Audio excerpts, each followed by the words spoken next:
जब सरेंडर करके हथियार फेंक दिया तो फिर उसको निर्मम हत्या करने की क्या जरूरत पड़ी। अब ये सरकार अगर ये तय करती है कि इनकाउंटर है तो फिर तो व्यर्थ में है ना, जज व्यर्थ में बैठा हुआ है बनकर, वकील अदालतें सबको बंद कर देना चाहिए। ये तो जंगल का न्याय हुआ, जो मन में आए वो करे। और सरकार के द्वारा प्रश्रय दिया गया तभी तो इस तरह के जघन्य हत्या की गई।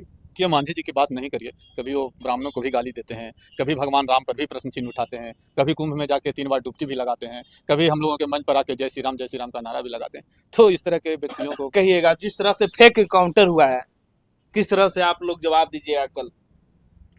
देखिए, आज जो भारत की व्यवस्था है उसमें आप ये कह सकते हैं कि सिस्टम के खिलाफ लोगों में गुस्सा है। चाहे आप थाने में जाइए, समाहरणालय में जाइए, ब्लॉक में जाइए, सरकारी अस्पताल में जाइए, कोई भी जगह ऐसा नहीं है जहाँ पे भ्रष्टाचार व्याप्त नहीं है। लोगों का काम हो नहीं पाता है, और उन्हीं कामों को करने वाला एक जो वीर युवक भरत तिवारी था, उसको सिस्टम के प्रति मन में उसका आक्रोश था, और उसी आक्रोश को व्यक्त करने का काम कर रहा था। देश में न्यायपालिका है, कोई अपराधी अपराध करे तो उसको दंड देने का विधान बना है, लेकिन इसके बावजूद जो युवक लोगों को समस्या के लिए लड़ता रहा, उस युवक ने जब सरेंडर करके हथियार फेंक दिया तो फिर उसको निर्मम हत्या करने की क्या जरूरत पड़ी। अब ये सरकार अगर ये तय करती है कि इनकाउंटर है तो फिर तो व्यर्थ में है ना, जज व्यर्थ में बैठा हुआ है बनकर, वकील अदालतें सबको बंद कर देना चाहिए। ये तो जंगल का न्याय हुआ, जो मन में आए वो करे। और सरकार के द्वारा प्रश्रय दिया गया तभी तो इस तरह के जघन्य हत्या की गई। तो ये जो भरत तिवारी है वो आने वाले युवकों के लिए एक आदर्श है, क्योंकि हथियार रखने वाला आदर्श हो गया सर। नहीं, हथियार रखने वाला हथियार उसने किस परिस्थिति में खरीदा, मैं उसके हथियार रखने को आदर्श नहीं कर रहा हूँ। भगत सिंह ने असेंबली में बम मारा था, उनका मकसद क्या था? हथियार रखकर अगर वो किसी व्यक्ति का मर्डर करता तब वो अपराधी होता, लेकिन वो तो अपनी आवाज को पहुंचाने का काम कर रहा था। भगत सिंह चाहते तो वो बम को संसद के ऐसे जगह में नहीं मारते जहां पर किसी का नुकसान नहीं, केवल आवाज फैलाना और ये बताना कि हम ये भी कर सकते हैं, तुम यहाँ से हट जाओ, और अपने विचारों को पहुंचाना। उसको लगा कि भाई हम ठीक तरह से कर रहे हैं, नहीं सुन रहा है, तो इस कारण उसने इस तरह के रास्ते को अख्तियार किया। लोकसभा का जीतन राम मांझी जी कह रहे हैं कि बहुत अच्छा हुआ है। अब देखिए, मांझी जी की बात नहीं करिए, कभी वो ब्राह्मणों को भी गाली देते हैं, कभी भगवान राम पर भी प्रश्न चिन्ह उठाते हैं, कभी कुंभ में जाके 3 बार डुबकी भी लगाते हैं, कभी हम लोगों के मंच पर आके जय श्री राम का नारा भी लगाते हैं। तो इस तरह के व्यक्तियों को बहुत तो कह रहे हैं कि दलित हो रहता हुआ ही तो कहते कि माओवादी है। अब तो सरकार उनकी है, अब उनकी सरकार में ही यदि दलित को माओवादी कहा जाता है तो उसमें हम लोग क्या कर सकते हैं। न दलित माओवादी है, न सवर्ण आतंकवादी है, ये तो उनको समझना चाहिए ना कि वो बिहार की जनता है, न माओवादी है न कोई आतंकवादी है। आप लोग भरत तिवारी जी जो शहीद हो गए, आप लोग कहना है ये पुलिसिया कार्रवाई तो कल से चालू हुआ है। सम्राट चौधरी जी ने नोटिस निकाला कि कार्रवाई होगा, इसके बाद भी आप लोग पूरे जो सम्राट चौधरी जी को ही रोट रहे हैं बार बार, पूरे फेसबुक पे ट्विटर पे चल रहा है सम्राट मुर्दाबाद।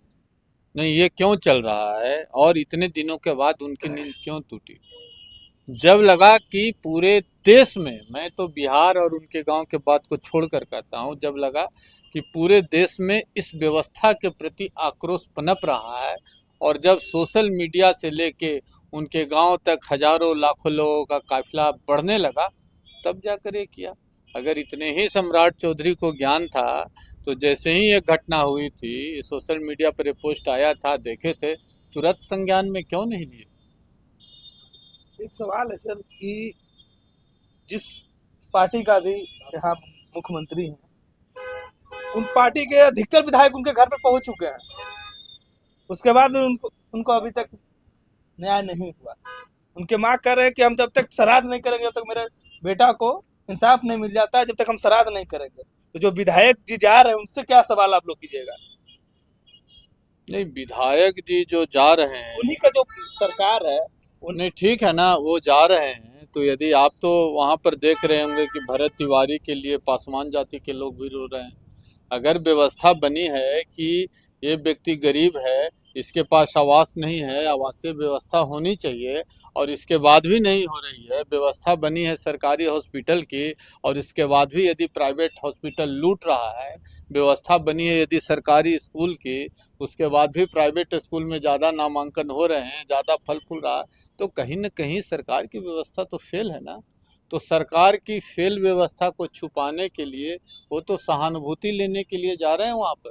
इस बात को समझिए आप कि कल अगर हम नहीं जाते हैं तो हमारे यहाँ की जनता भी चुनाव के समय तो प्रश्न पूछेगी ना, और नेताओं को वोट से बड़ा डर लगता है, इस कारण वो जा रहे हैं। अपने कुकर्मों को छुपाने के लिए, ढांकने के लिए, लोगों का सिंपैथी गेन करने के लिए वो जा रहे हैं वहाँ पर। एक और रहती है कि थाना अध्यक्ष का इतना पावर नहीं रहता है सर कि किसी को मर्डर कर दे, किसी पर गोली चला दे। कहीं ना कहीं तो ऊपर से उनको सह मिला होगा। बिल्कुल नहीं, ये बात तो खुलेआम है। बिना डीएसपी के कहे कौन थानाध्यक्ष गोली चला देगा? तो आदेश तो वहां से मिला ही होगा ना। और फिर उस व्यक्ति को क्या मारना है? आप एक तरफ एक भी बात आई कि मानसिक विक्षिप्त था, तो मानसिक विक्षिप्त तो यदि हत्या भी कर देगा तो उसको फांसी पर नहीं चढ़ाया जा सकता। तो कौन सी जरूरत आ गई कि जो व्यक्ति ने सरेंडर कर दिया हो, ठीक है, अगर वो दोषी था तो अदालत उसको सजा देती। आप लोग क्या चाहते हैं इस मामले में? नहीं, हम लोग चाहते हैं कि जल्द से जल्द उन पर जो मुकदमा हो, केवल सस्पेंड करने से और केस करने से काम नहीं चलेगा।